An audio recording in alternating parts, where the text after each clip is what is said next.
Welcome back to the Lift Free and Diet Hard podcast. I'm your host, Andrew Coates. Join me along with industry leaders and friends on a quest to get more people through the gym door and eating and living healthier. Join me where evidence meets empathy while rejecting fitness industry fads and extremism. Let's begin. Dr. Mike T. Nelson, my old friend, met you in 2017 at the Kansas City Fitness Summit, one of my first ever events in the industry. PhD, exercise physiology, author, frequent public speaker, presenter, travels the world. It's great to have you on here, my friend. Good to have you back. Yeah, thank you so much for having me on here. I appreciate it. We haven't been able to chat too much as of late. Well, you just flew back in from Europe working with athletes. Yeah, I got in last night. Hopefully your brain is fresh. Okay, you are as far as I'm concerned, the leading authority on metabolic flexibility. You have a certification on that. What is metabolic flexibility? Yeah, so as you know, in the fitness world, which we'll talk about, that if you want to have a big diet plan or book, you just demonize one whole food group and say why you should never eat carbohydrates, or you should never eat fat, or a specific type of fat, or too much protein is going to cause your kidneys to fly out of your back when you're deadlifting. But the reality is, if we look at just physiology, there is actually two main fuels your body uses. No shocker. Number one is carbohydrates. Number two is fat. So with metabolic flexibility, it's how well do you use carbohydrates? How well do you use fat? And the third component is how well do you switch back and forth between those two? Because that's literally how physiology should work. All right. So are there situations where it's preferable for people to use more fat or more carbs? Yeah. So then it comes down to the slightly nuanced thing about context, which nobody wants to have when you're doing a 30-second TikTok video or whatever. But if I'm going to go to the gym and lift heavier weights, even if I'm going to do grip stuff or I'm going to do some true high intensity intervals, I actually want the ability to use carbohydrates to the highest degree, because that's going to allow me the highest level of performance, speed, power, etc. And then when I'm, let's say, just hanging out, having this conversation, I'm doing the low level intensity stuff, going for a fasted walk. Maybe you're doing all the in vogue zone 2 stuff now for cardio or whatever. You want the ability to use fat at that point. You can get a lot more energy from fat per same amount of fuel source. And then most people want better health. They want better body composition at the same point. So if you can tune your body to burn more fat, my biased opinion is that's going to increase your body's ability to get leaner easier. Again, calories matter, all that stuff still matters. I just find that it's going to make your life easier. And then you still want to hold on to as much performance as you can, or increase performance. So if we block carbohydrate use, and there's a couple of ways you can do that, but one of the main things that's been studied in the lab is there's a genetic disorder called McArdle's disease. McArdle's disease is missing one of the enzymes that genetically that breaks down stored glycogen. So they can't really use carbohydrates very well during exercise. And what you find is they become incredibly intolerant of even moderate intensity exercise. Now, granted, that's a worst case scenario, but it's some data to show that, yeah, like being able to use carbohydrates is still good for performance, but we still want to downregulate and use fat when we don't need to get energy at that fast of a rate. This episode is brought to you by Macros First. I've always struggled with nutrition tracking apps, even the slightest hassle or friction, and it breaks my habit. That changed with Macros First. When I tried it, I told my friend, the founder, Jacob, quote, this is, well, let's just call it a certain other app on steroids. It's the easiest app to use, and it has a free barcode scanner, which if you use tracking apps, you know this is a really big deal. I recommend Macros First to all my clients and friends, and even had them sponsor my 2024 conference. Here's an example feature that I love. The verified food database. Remember using other apps and searching for a food only to find 10 to 50 similar options with different macros, not knowing which one to pick. This kind of friction is the shit that made me quit tracking altogether. Macros First, every single food item in the database, over 3 million of them, is human verified. No junk entries, so you can trust the numbers. Plus, that free barcode scanner makes logging faster. And if the barcode doesn't turn anything up, just point your camera at the nutrition label and Macros First will extract all the nutrition info instantly. All this just makes tracking easier. And while Macros First's premium version is incredible for any user, The basic version, which is nowhere near basic, is free to use. So you can go to either the Apple Store or Google Play to download. Outside of that, do we have situations where people become like impaired with their ability to either utilize, let's say, carbs, or effectively switch between the two? Yeah. So the main one most people are probably familiar with on the carbohydrate end of the spectrum is if you do a chronic ketogenic type diet. So if you are in a true state of ketosis, by definition, that's usually very low carbohydrate. How low will vary, but if you're doing strict ketogenic diet, you probably have to be below, most likely 50 grams of carbs per day, which includes fiber, includes everything else. If anyone's ever tried to do that, it's very hard. Fat's relatively high, protein moderate to lowish, depends on the individual. But in those cases, insulin is going to be very low. You will use a lot more fat as a fuel, but you're going to be shifted away from the carbohydrate end of the spectrum. And the fancy word is kind of the glycolysis mechanism. You will still use that to some degree, but most of the literature would say your high-end ability for speed and power probably drops by about 8 to 10%, which if you're not a competitive athlete, may not be a huge thing. If you're a competitive athlete, that's like another universe. That is a massive, massive difference. And the reason that happens, it's just literally as simple as you're not using that end of metabolism, so your body is going to down-regulate it, right? The old phrase, use it or lose it. And with the ketogenic diet, you are using a lot more fat, but the main enzyme that changes is this enzyme called PDH, or pyruvate dehydrogenase. And just think of it as like the gatekeeper to glycolysis. And what's fascinating is in studies, is if you go back in time, they were like, hey, what about these longer races? Like, we should be able to fuel more of these races from fat. Ooh, let's try doing a ketogenic diet for, longer duration endurance performance. And it didn't really pan out. So then they were like, I wonder what's going on. So let's do some measurements. Oh, whoops, they're not using carbohydrates to that degree. That must be a glycogen issue. They don't have enough glycogen. They don't have enough stored carbohydrates in order to do it. So let's give all these athletes, let's do a high carb day, 2 days before, or even also include the day before their big race. Let's just give them a boat ton of carbohydrates. We stick a needle in their quad. Hey, look, they have lots of stored glycogen. Yay, lots of freaks. And what they find was, nope, no freaks. Like it didn't really enhance performance all that much. And they're like, well, wait a minute. They have enough stored fuel now. But the issue was they were not able to access it because of the changes in the PDH enzyme. So they had stores of glycogen that were pretty close, but they were missing the high-end running of glycolysis. So they're missing the rate of completing energy really fast. And then later they also realized that, if you're a competitive marathon runner, you are literally using carbohydrates almost the entire time. Like you're using almost no fat. They did one study in competitive half marathon runners where they blocked the body's ability to use fat. Didn't change their performance times at all, right? You look at Kipchoge when he was trying to break the Nike, the 2-hour marathon.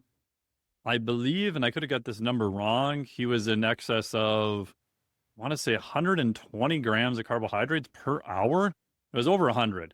It was crazy high because they knew that carbohydrate metabolism to run really, really fast, again, rate of energy, is the issue. So the main issue where you'll miss high-end carbohydrate use is typically a ketogenic diet. You can run into some of those issues if you are type 2 diabetics. They're probably not running through carbohydrate use as well as they could because of changes in insulin resistance at the tissues and things like that. So there are other diseases, like you mentioned, McArdle's disease, which is very rare, that can impact it also. Can you go more into the insulin resistance side of stuff? Yeah. This is probably one of the more common things with the general population, insulin sensitivity as it relates to type 2 diabetes and how that impairs, the utilization of carbs, fats, or the switching between. So the example is, if we go back to our ketogenic friend, so ketogenic diet, again, is very high in fat, moderate in protein, very, very low in carbohydrates. And for certain types of pathologies or certain medical things, there's definitely a time and a place for it. If I get whacked in the skull, have a concussion, I'm probably going to put myself in a state of ketosis. I'm going to drink literally liquid ketones and probably do a ketogenic diet immediately. So I do think there are some benefits post-concussion, TBI, et cetera. So for certain pathologies, I do think there are a lot of benefits to that. There's some newer data on depression and different other diseases. But in that particular case, if you give those people a bolus, just a whole bunch of carbohydrates, like an oral glucose tolerance test, so you give them about 80 grams of simple carbs, and then you measure what's going on, they actually don't do very well on that test. So their muscle is actually what they call a non-pathological insulin resistance at the muscle level. There's a whole mouthful. It's non-pathological, meaning that it will change very quickly. It's not necessarily a pathology, but it's an adaptation. Because if insulin resistance is higher at the muscle, that means it is harder to get glucose into the muscle tissue. And what that happens then is because in a ketogenic diet, glucose is very sparse. So it's actually a sparing effect to keep glucose for the brain. Even though the brain can run on ketones to a high degree, it still needs glucose. So insulin resistance, a lot of times I think of as more of a survival and a switching effect. If you look at a type 2 diabetic now, when we say insulin resistance, we're using it as just a general term. That could be insulin resistance in the brain, it could be in the liver, it could be the fat tissue, it could be the muscle, but we're just using it as general now. So if we zoom in and look at muscle, usually it's because the carbohydrate part that's using it is broken. So those cells in the body is like, hey, we can't shovel any more carbs into the muscle because it's all effed up. Like we don't want any more carbs in there. It's going to screw it up. So if we make the muscle more insulin resistant, we don't get as many carbohydrates into the muscle. So we're actually trying to preserve the function of the muscle and the mitochondria and everything there.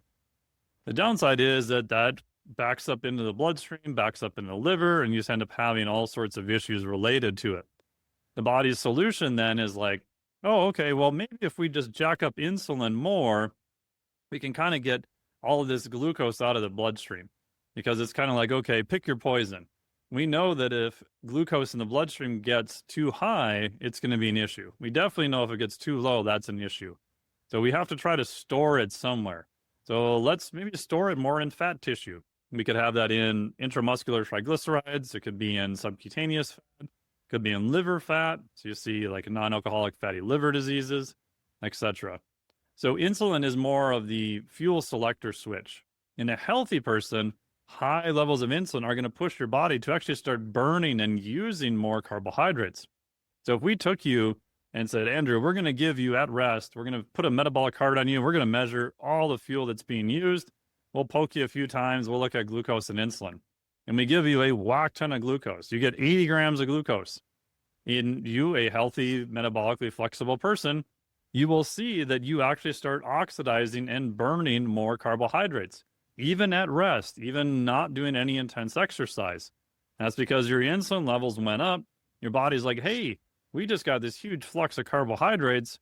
It's in our best interest to start shifting our fuel to burn more of these carbohydrates. Yes, we're going to store some, etc. Unfortunately, in people who have a disease process, that doesn't upregulate nearly as well. They can't change the size of the engine or the RPMs to burn that many carbohydrates right away. They also have an issue with storing them in particular places. So you end up with a host of all these other issues with high glucose and then very, very high levels of insulin. Unfortunately, when you have a high baseline level of insulin, that further impairs your body to use fat. Because normally when insulin levels is low, like a ketogenic diet or fasted training, that is a signal to push your body to use more fat as a fuel. So in another case, like if you wake up tomorrow, we stick you on a metabolic card again, and we just have you fast, odds are you're probably going to show a high level of fat oxidation. Insulin levels are very low. Your body's like, hey, there's not a lot of carbohydrates around, so let's just use fat as a fuel. Our type 2 diabetic friends have an issue because now they have this baseline level of insulin that's really high. The body's trying to solve the issue of, too many carbohydrates floating around the bloodstream. That's going to really gunk everything up. So let's get more insulin out to try to get that stuff into tissue. I don't care where we put it. Stick it in the liver, stick it in the fat tissue. Just try to even jam it back in the muscle, even though it's dysfunctional. Don't care. Get it the hell out of the bloodstream. And when those baseline levels of insulin are high, it can't downregulate to use fat as well in a rest condition. So they become very metabolically inflexible. They get squished from the right hand of the spectrum and the left hand. And so the progression of type 2 diabetics is typically it is more of a carbohydrate issue to start, but because of the adaptations or maladaptations of high levels of insulin and other things, they actually start losing the ability to downregulate and use fat as a fuel. So they get stuck in the middle where they can't upregulate to use carbs very well, and they can't downregulate to use fat very well either. So they become very metabolically inflexible at that point. This episode is brought to you by KNKG, my favorite gym bag brand. For years, I did two stupid things. I bought cheap gym bags, which eventually fell apart, and I traveled with and checked a big suitcase. KNKG changed all that. In 2020, my aunt bought me a KNKG. Back then, they were known as King Kong duffel bag. Here it is. 5 years later, it's still indestructible. And last year, I spent hours on YouTube researching backpacks for travel. And I kept coming back to the KNKG Edge, which now goes everywhere with me. Travel, gym, work. I also just got a KNKG Conquer backpack and their Plus duffel bag. And these are both perfect for the gym. My main issue is I have too many bags and I can only use one at a time. Investing in high quality gear means you save money in the long run too. And I can save you guys 15% on yours. Go to www.knkg.com/Andrew59676. That's www.knkg.com/Andrew59676, or go to the link in the show notes. And underpinning all this, you've got someone who's not necessarily active, or at least not active enough to burn through the total calories they're consuming. So therefore, muscle glycogen stores, they're full effectively. Liver glycogen stores, full effectively. Blood glucose got to go somewhere. It's going preferentially into fat. Someone's consuming more calories than they're going to be able to burn off anyway. So you have a cocktail for progressive obesity and worse to your type 2 diabetes, if I understand it correctly. Yeah. And how much you can actually convert carbohydrates to fat is probably limited. So the process for that is something called DNL, de novo lipogenesis. There's an error in a lot of the fitness world that they're like, oh, those rates are super high if you're a fuzzy mouse or rodent. Like rodents have really high rates of that, which is why if you feed them a ton of fructose, they get really, really messed up real fast. It's debatable how high DNL rates are in humans, but they're probably single digits. So you're also rate limited on that end of how much you can convert into fat.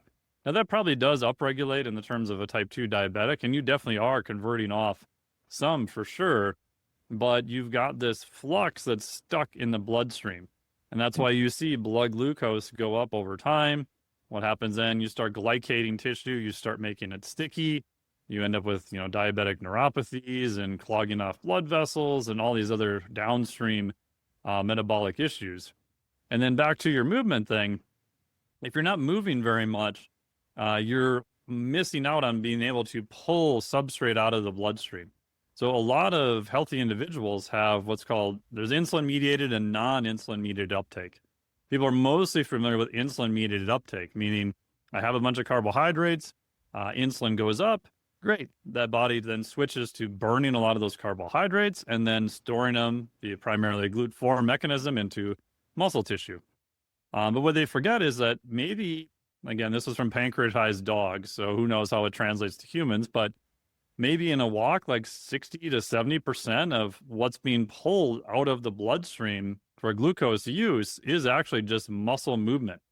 So muscle movement independent of insulin, like if you can take insulin out of the equation entirely, movement of muscle tissue can pull substrate directly out of the bloodstream.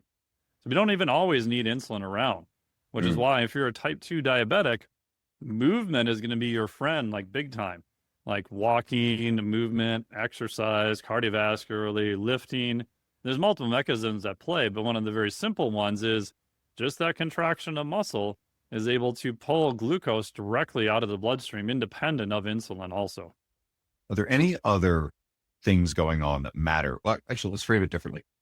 How can someone improve their insulin sensitivity and improve their metabolic flexibility? We treat them separately or as they relate to each other. So insulin sensitivity is primarily done by most of all the wonderful things we know.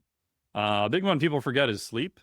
So there's a classic study, I believe it was the University of Chicago. They took students there, had them sleep 8 hours a night. These were normal students, didn't have any, type 2 diabetic, nothing like that, all good. And I think they sleep deprived them at 4 hours per night for 4 or 5 nights in a row. I can't remember exactly. They basically made them borderline type 2 diabetics within a week. Now, granted, that's pretty harsh sleep restriction. You're cutting your sleep in half. And it was resolved. So they let them sleep and it changed itself again. Another study where they took people and they stuck them in a metabolic chamber and they measured how well they're using fats or carbohydrates during sleep. They just let them sleep normal for 8 hours, came back to the lab again, and they did the same condition, so 8 hours, but they did what they call they fractured their sleep, where they woke them up once every hour. And they didn't wake them up and have them run laps around the building or anything. They literally woke up, they had to hit a buzzer to say they were awake and they could fall back asleep. Like half the time, I don't remember waking up. In the group that fractured their sleep once an hour, they impaired their body's ability to use fat by like 50%, right? Because of the stress of waking up shifts your body to use more carbohydrates. So we know that sleep is massively huge and underrated for that. Most people are probably walking around in a sleep debt right now. Other things that help, like we mentioned, any type of muscle contraction. This could be cardiovascular work. This can be strength training work. Strength training is a little bit more on they call the GLUT4 mechanism, that type of thing. Obviously, how much you bring in, being in a caloric deficit makes a huge difference for that. You can get away with a lot of sins by just being in a caloric deficit. So I think that's one that people forget about. Outside of that, there's ones that I'd say are more esoteric. Like there's some data on cold water immersion, although it's very acute. A little bit of data on sauna. So any type of acute stressor changes to your physiology can do it. How long those effects stay and are related are hard to figure out. And we probably don't have very good studies on it. But one thing that was shocking to me when I started doing even like cold water immersion, God, probably 5 years ago now. So I get in at the time was about 43 degrees water for about 4 minutes. And I would literally poke my finger before I get in. Okay, blood glucose in the morning, fasted 91. Get in, do my 4 minutes. And literally as I got out, I'm trying to poke my finger again, which sometimes is a little bit tricky. And the first time I did it, I thought I got an error because it was like 61. I was like, oh, shit, I got water in it. I screwed up the thing or the measurement's bad. Do it again. It was like 65. And so I've done this routinely in other people too. And cold water immersion appears to plummet your blood glucose. The crazy part is like I felt fine. Like I was not symptomatic, like nothing else there. Again, there's very little data on that, but I think anything that is a really big time stressor to your body is probably changing some of those insulin glucose dynamics. And so hopefully we'll have more information on that in the future. Is there any possibility? I saw that it's Menno Henselman's put up one of his headlines, and I know Menno's is great for, I find he's usually pretty reliable. There's also, it gets very clickbaity, let's put it that way. But something about cold plunges actually, I can't remember the headline, but seem to actually cause an increase in calorie intake. You would know better than me. What was going on there? So it has to do with appetite. Later. Yeah, it has to do with appetite regulation. And I can't remember the exact study, but I think it was looking at a group that did cold water immersion, a group that didn't. And I think, correct me if I'm wrong, they were looking at total caloric intake, I think. And in one of the groups, I believe they saw an increase in total amount of calories. I'd have to go back and double check the study or see what he was referencing. But that doesn't really surprise me because if you look at the literature on high intensity interval training, it kind of matches that. Like you'll find a group of people where it'll blunt their appetite pretty hard for 2 to 3 hours, and then they get like super hungry. You'll get other groups where they could do almost relatively the same output, and it doesn't really affect their appetite all that much. So one of the questions I ask people when they do high intensity interval training is, do you just get super hungry after? Because if you really go at it hard, like you're probably not gonna be hungry for a couple hours. You just feel a little nauseous, like, this stupid repeated wind gaze is dumb. I don't like this stuff. So I think there's a lot of inter-individual variability there too. So with cold water immersion, I ask people, I'm like, do you feel like you get really hungry after? Again, anecdotally, most people would say no. But again, I'd have to look to see what protocol they were using. Most of the protocol for muscle recovery and DOMS and, changes in muscle protein synthetic response. Most of those protocols are usually at least 50 degrees Fahrenheit or below and at least 10 minutes. So they tend to be pretty aggressive. So I don't remember what protocol they used in the study. Get into the weeds, and it's definitely a bit of a side quest of the theme of this. There's something else that I know you know quite a bit about. And so I've been hearing a lot about, I've been getting into, I find it very interesting. There's a growing attention to research. A lot of the research was done on the Hadza tribe, some of these other, I guess, ancestral tribal populations that, like, in the modern world, they still live like the way that I guess our ancestors did. And they're pretty active, forage for food, they hunt, all this sort of stuff. And what was seen in the data, the interpretation is that despite how active they are, they don't seem to burn significantly more calories than a Western sedentary adult, which seems so counterintuitive. There's just this auto-regulation of total daily caloric output. And it seems to be more tightly constrained than we would have traditionally thought. Now, is this valid? Are there flaws in this interpretation? Is it more nuanced? What's going on? Yeah, so my understanding of that, so Herman Ponzer is the guy who did most of that work, and super interesting, right? So he's probably done more of that work using what they call doubly labeled water than anyone else. Doubly labeled water is probably the best method we have to measure calories in just free living humans with minimal technology. It's not like you're going to be in somewhere in Africa and start wheeling out metabolic carts and try to follow these people around all day and get indirect measurements and all that kind of stuff. So again, there are some limitations to that technology, but it's probably the best that we have so far in free living humans. There is differences in total calories that are used. Again, the caveat, if you go really, hard down the nerd chute on this, is you want to look to make sure that they did look at it per body weight, right? Because the people there tend to be smaller stature overall. What I remember from it being the big thing, which is probably related to what you were asking, is if we just move more, do we linearly burn more calories? And the answer is no, because almost nothing in physiology is linear. Like, I've often joked that, because my master's is in mechanical engineering, that physiology is associated with every, quote, bad engineering word known to man. It's like anisotropic, it's chaotic, it's all the words that when you're trying to model a system, you just don't want to hear, because it just complicates the crap out of your life. Again, if you look at a simple curve, you will see that, take step count. In general, like, it's relatively linear-ish up to around 10 to 12,000 steps per day.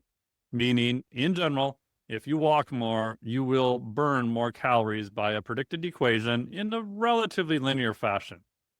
After that, it gets a little hairy, 12 to 15 and definitely above 15,000 steps. It looks like the graph kind of levels off. And you see this in the real world, right? So if you have someone and I take their step count up to, say, 12,000, and they're a typical American, probably only hitting 6, that is a huge difference on day-to-day caloric drain. And it's something they can do. It's relatively easy to do. But now they go, oh, okay. So I added 6,000 steps. So I went from 6,000 to 12,000. I saw this really big increase, and this is great. So if I go from now 12,000 to 18,000, I should get the exact same amount of caloric burn. And the reality is you don't. You still burn more calories, but it's not at the same rate as the lower number. And so one of the theories is that at some point you can't, on a day-by-day basis, just infinitely burn more calories, right? Because that would be very bad for survival. And if you look at some of the acute data like Brent Ruby has done with forest firemen who are deployed for like wildfires and stuff, they have massive caloric burns, per day, right? Because they've got a lot of equipment, they're losing fluid, but they're also doing a lot of heavy physical work. And what you'll find is, like, even in that group who are doing a ton of work, you'll find this in triathlon runners, athletes too. You, at some point, no matter how many calories you take in, there's a limit on how much you can export or how much you can burn. You might be able to be really, really high for a couple days, but that's about it. It definitely gets throttled back down. So I think it's a combination of, we can't just always linearly expend more calories. Now, granted, there's a lot of room to expend calories in that area that most people will probably never get close to. right? So I don't want people to listen to this and be like, oh my God, this crazy nerd told me like, if I exercise more than an hour and a half per day, it's just all for naught and I can't burn more calories. So no, these people are literally exercising many, many hours of very intense exercise day in and day out. However, there is a point where it is probably going to taper off. So if you're already at, let's say, 15,000 steps per day and your goal is weight loss, I would say would probably be more on the nutrition side. We're probably going to look at or do more formal exercise or something that's a little bit different. So I do think that it does cap you at some point. But that makes sense because physiology is designed to be efficient. Like we're all hardwired to be efficient, but we're living in an environment that is the inverse of everything we've ever done. You know, like back in the Hodges time, like you didn't have a choice. Like you had to go look for food and bang on the ground to find tubers and whatever food you could find. It wasn't like, oh, look, a vending machine that's going to spit out Snickers bars. It was a lot of work to get energy. And you had to be careful because you're riding this fine balance of you have to expend calories to get calories. Now we have to expend almost no calories. I could type in buttons on my magical little square box here called a cell phone, and a guy in a car shows up to me and gives me food, right? We could literally expend almost no calories to get calories, but we're still wired that, we have to be efficient. Like we want to store as many of those calories as fat, and we want to do the least amount of work humanly possible to try to get calories. So what's being downregulated within our systems in order to, once we get past certain thresholds of activity, that is helping to, we're creating a diminishing return on effort past a certain point. There's another caveat I'll say too, is this is just strictly from a conversation of calories in, calories out. There are still all of the health benefits from exercise, right? But so what's getting downregulated to account for the decrease in calorie burn? Yeah, most of it is in the area of NEAT. So non-exercise activity thermogenesis. So walking, twitching, just all those light movements you do during the day that are not exercise. Again, if we look at, it's called the TDEE, so total daily energy expenditure, roughly about, 50 to 65% of that is just your resting metabolic rate. Like if we were to measure you in the lab, if you're watching TV, you're still burning too many calories. Like lay down on the floor, lay down in a chair, close your eyes. How many calories do you need to keep the lights on? For most people, that's well over 50% of their total calories burned. And for vast majority of people, like your resting metabolic rate is not broken. It doesn't really change all that much. Yes, there are very severe things you can do to change it a little bit.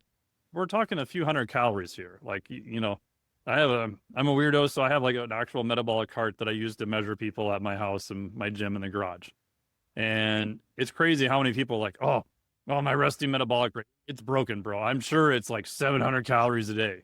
We measure them, it's like 1450. Oh my God, that's crazy. Like you're not going to drive it down to zero. You're probably not even going to drive it below 900 calories, right? So that does change a little bit, but doesn't change a whole lot. Next, you have the thermic effect of food. How much energy does it take to process food? Protein's much higher, fat's lower, carbs are in the middle. But that's still, a relatively low amount unless you're doing some crazy carnivore or you're doing 400 grams of protein a day or something like that. So now we're left with exercise and NEAT. For most people, NEAT is much higher than exercise. Now, again, there are, triathlons. There's people who do a lot of endurance work and maybe some hybrid athletes that it'll be flip-flopped. But for the most part, even if you exercise, say, half hour to 60 minutes a day, for most healthy people, exercise will be at least the same as NEAT or usually lower. So we're left with NEAT as the primary component of actual active caloric calories that are burned. Walking, moving, twitching, etc. And the variability in NEAT from one person to the next is freaking massive. You can look at the studies from Levine, one of my favorite studies of all time. Levine at Mayo took these people and said, hey, this is the whole calories out thing. I don't know. So let's get these people in here and let's give them an extra 1,000 calories per day. And they figured out, the weight gain. They're like, okay, over 8 weeks, I think it was something like, 12 pounds these people should gain. Run the study, do everything, come back. And there was some people in the study, I think they gained like 13.5 pounds. And there was a couple of people in the study that literally gained like 2 pounds. And they're like, whoa, hold on. What the hell here? Like, were they actually eating an extra 1,000 calories per day? They did their dietary logs, they checked everything. Yeah, in general, the people were actually pretty compliant with the study. What they realized was some people will unconsciously upregulate NEAT and some people will not. Because the caveat in this study was they said, okay, don't change any of your normal routine. These people were all weight stable before they started the study. If you were doing exercise, you were walking, just do whatever you were doing before. Don't try to change any output metric.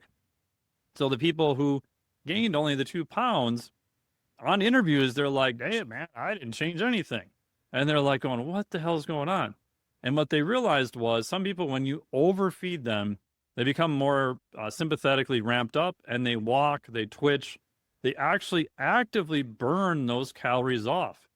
Some other people don't at all. They just become a slug and sit on their couch and don't twitch and burn any extra calories whatsoever. This is the thrifty versus non-thrifty hypothesis. The key part is that it's unconscious.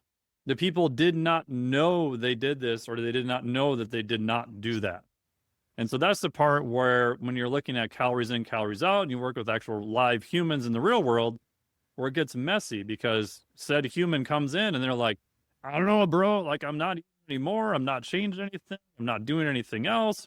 And then you have the whole, sometimes the evidence-based group that goes a little bit crazy and they're like, they're lying to you. They're sacks of shit. What are they doing? And the client's not actively trying to lie to you. It's an unconscious thing that they made a change that they do not realize. So NEAT is a high portion. It's also under a high amount of unconscious control, and it's incredibly variable from one person to the next, which makes it a bugger to try to figure out in the real world. And it's probably the reason that diets are so different. And you hear that, oh my God, I'm eating, 1,600 calories per day and I'm not losing weight.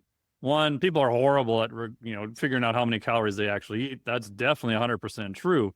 But because NEAT changes over time, so let's say you get them eating the same amount of calories and you start putting them in a slight deficit, some people will literally just kind of walk down and be great. Other people won't. Or you have the reverse. You got the bro who's trying to gain weight and you just start feeding him more calories and his body weight doesn't change. And you're like, well, what the hell's going on? Like, are you actually eating more calories? Yeah, he is.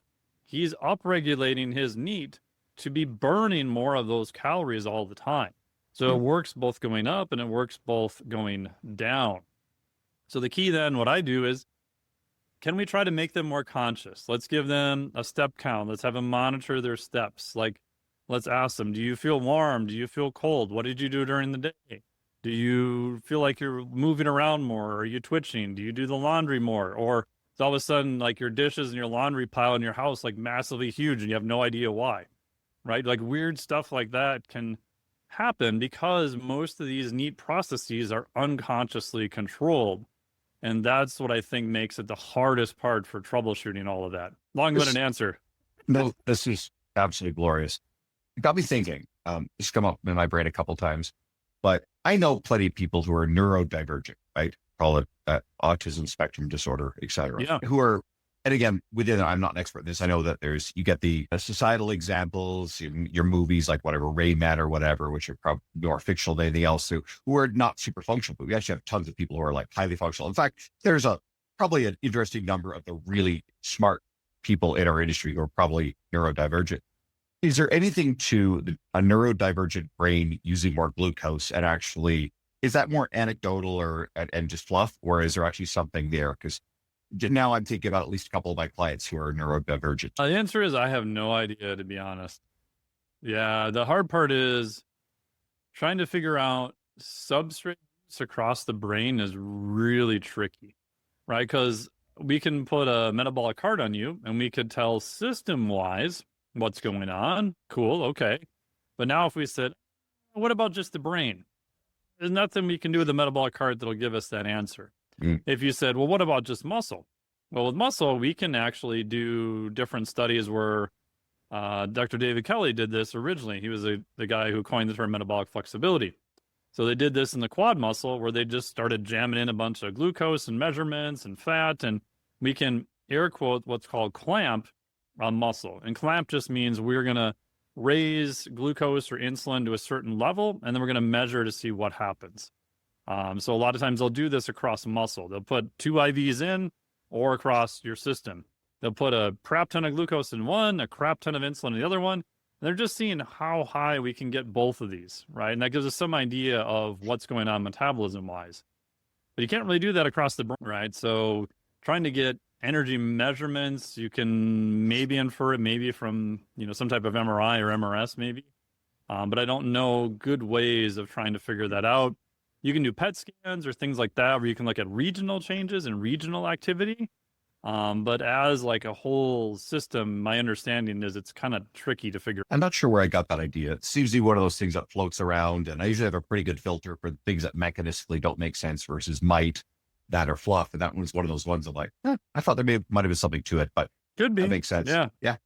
Okay, fun pivot. You've been mucking around with the sugar diet recently, kind of talking about this stuff. So it only popped up on my radar recently. I recently had Danny Matranga on. He was talking about it too. So I asked a little bit, but what the hell is this? I mean, it's one of those things where I'm like, the first time I heard it, I was like, this is a joke, right? This is a meme. This is someone who is doing something just to see what happens. Let's poke the bear to see what happens. And then I kept getting more questions about it, and I saw other people doing it. And I'm going, oh shit, I guess this is the thing. And probably similar to you, like, I don't want to be like the myth buster in fitness, but at the same point, I don't want all this misinformation to keep going around, right? So my bias is I try to hopefully put out good information that's useful, that solves people's problems, not necessarily call any one person out. Like, I'm not big into creating the reaction video of this person who said this and he said this and she said that. It's like, let's just look at the research. Let's work with actual humans. Let's provide an actual solution to what's going on. But I ended up doing a 3-part series on the sugar diet just because I had so many questions from people who literally were thinking this might be an option they should try. And then I'm like, oh, shit. Okay. So the basis is that it appears you just eat simple sugars, starches, carbohydrates, and then you can do sugar fasting. So the baseline of the diet is a high amount of carbohydrates, mostly fruit, honey, Sour Patch Kids, I guess.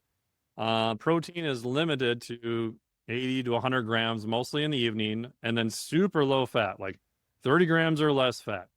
Right? And you've been around long enough to remember the 90s where we did super low fat, high carb diets, high protein diets for bodybuilding. I mean, I did those a lot in the past. They definitely can work.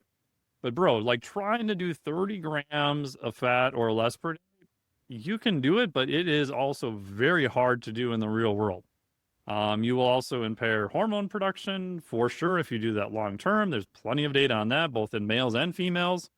50 to 60 is probably more of a realistic floor that makes your life at least somewhat enjoyable, and that's relatively low for fat. But then you have the sugar fasting, which I guess is you just take a period of many days and you just eat sugar. Like no protein, 30 grams or less of fat, and you supposedly lose calories because, well, shocker, you're hypocaloric. So yes, if you take in less calories than you expend, you will lose weight, right? That's thermodynamics. We can argue about first law, second law, entropy, whatever. I did a master's in mechanical engineering. I suffered through thermo 1, thermo 2, did research on heat transfer. So yeah, those theories still work, right? And there's a reason they call some of them laws, because we haven't been able to disprove them yet over many hundreds of years. So yes, you will probably lose weight because you are hypocaloric. My biggest concern with it is, one, if the only people I generally see promoting this are jacked male dudes using exogenous compounds and eating a lot of carbohydrates, and are generally doing a lot of exercise and look to be metabolically healthy. If that's you, well, who gives a shit if you're only eating 30 grams of fat if most of your testosterone is exogenous anyway? Doesn't probably matter, right? I'm not saying this is healthy and people should run out and do this. Could you probably hold on to a lot of lean mass doing that using exogenous testosterone? Yes, exogenous testosterone is massively anti-catabolic, which people forget. They tend to think about testosterone only as anabolic, which it 100% is. But it is massively anti-catabolic, meaning it is going to block the breakdown of protein to a huge degree. So could you get by on, maybe only 100 so grams of protein? Yeah, I think so. If you're lifting weights. Okay. Yeah, that kind of makes sense. So in that population, may it work? Yeah, I think it could. Right. I mean, look back when we look at the old studies of, Atkinson, which was 1988, they took people who were not lifters and gave them 500 grams of carbohydrates at once. And what did they find? Shocker. These healthy people, and there were a few that were overweight in the study, but we don't have good markers of how metabolically flexible they were or not. Shocker, like we said, you oxidize a massive portion of those carbohydrates, especially if you're metabolically healthy. The amount that gets transferred via DNL, de novo lipogenesis, to fat, very, very small. It was like a few grams. I can't remember the exact number. It was like 3 to 5 grams, I think. All of that 500 grams actually became fat, right? Because that is a multi-step process to do that. So most of those carbohydrates, again, in that population, again, this was an acute study. If you take that in, you're probably not transferring a lot of it to fat. Now, again, context matters. If you're the average person and your butt looks like a couch cushion and your glucose, levels in your blood are crazy high, your glycogen stores in your liver and your muscle haven't been depleted since Clinton was president, like 500 gram bolus of carbohydrates is probably not going to be your friend. Right. I don't think anything good is going to become of that. So my pet peeve is acutely the gastrointestinal distress off of a bolus of 500 grams of carbs is going to be awful anyway. Yeah. And it wasn't a bolus though. They did split it out over, I think it was like 2 to 4 hours or something, but yeah, it'd be very, very high for sure. So my pet peeve is, could this work in some people who are using exogenous substances? I think it probably could. But if you're not, let's say you're a natural person, you're not doing that, you're maybe not really sure of your metabolic health, like you're maybe doing a half hour of exercise a day. You're probably a little bit, heavier than you want to be from a body comp standpoint. It's definitely not a place I would start. I would probably not go that low in protein. There are some studies showing that you go below about 0.7 grams of protein per day. If you slash your calories very hard, you will lose muscle. I wrote about that in one of the academic books. Again, they did a 50% reduction in calories, so it was very, very aggressive. If you're lifting and you're on lower protein, could you maintain a fair amount of muscle? I think you probably could, but I don't think there's any reason to go that low protein. Just have more protein. For God's sakes, have a little bit more fat. And by all means, have more carbohydrates. Like most clients I work with, I actually increase their carbohydrate amount if they're lifting. And they're like, oh my God, my performance is so much better. Yeah, shocker, because you're using carbohydrates for that.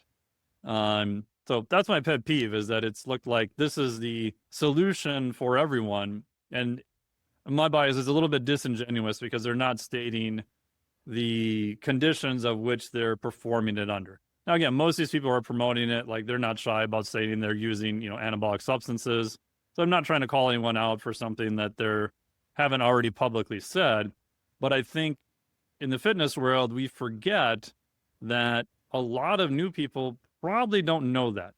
As obvious as it seems to us who've been around for a long period of time, and it does seem kind of weird. You're like, that really jacked dude is, somewhere. I think they're probably using something extra. Right. I don't think a lot of people who are new to the industry would think of that. And if they do, I don't think they would realize how much of a factor that is. And they're doing a lot of exercise and they're already lean on top of all those things. Tie this all together in 1 minute. The practical takeaways for the everyday enthusiast who's like, okay, those are some big words to, improve their metabolic flexibility, insulin sensitivity. Yeah. So what you'd want to do is do some type of weight training, probably 3 days a week, some type of cardiovascular training, 3 days per week, get some good sleep. I would go a little bit higher protein overall, moderate fat, 50 to 60 grams per day, titrate your carbohydrates to where your performance is pretty good. But your body weight, if you want to use that as a simple measurement, is still going down if your goal is to improve your body composition. You do that, you'll be pretty good. Perfect. Everybody can find you on Instagram at Dr. Mike T. Nelson. What else do you want to direct people to? Yeah, other places, I do have a newsletter. So go to miketnelson.com. You can click on the little newsletter button. Probably 90% of my content goes out to the newsletter. It's free to sign up. We'll give you a cool gift. And then I also do have a podcast, which is the Flex Diet Podcast. So you can find me there too. I was a guest on it a while ago. Yeah, that's So right. Yeah, you've been on there. highly recommend. Mike, thank you. Appreciate it. Always great to catch up with you. Hopefully I will see you at one of these conferences. We've spoken at a few together. We've hung out at numerous. So, and everybody listening, guys, please go check out what Mike is doing. You can tell the intersection of intellectualism and humor is amazing. And if you're a big fan of like really heavy metal, like the kind of stuff, like the video wears, I'm wearing this like scary looking shirt. It's actually just like Filter, who like are lighter heavy metal. Yeah. So I wore like the most like scary metal looking shirt I had for Mike, but, and then kite surfing. I kite flying. Yeah. Kite Big surfing. fan of that. Yep. Good. Okay. Thank you guys, everybody. I appreciate you guys. Go drop this in the inbox of someone that you care about who would benefit from it. And I'll bring you guys more great guests. Thanks, Mike. Thank you.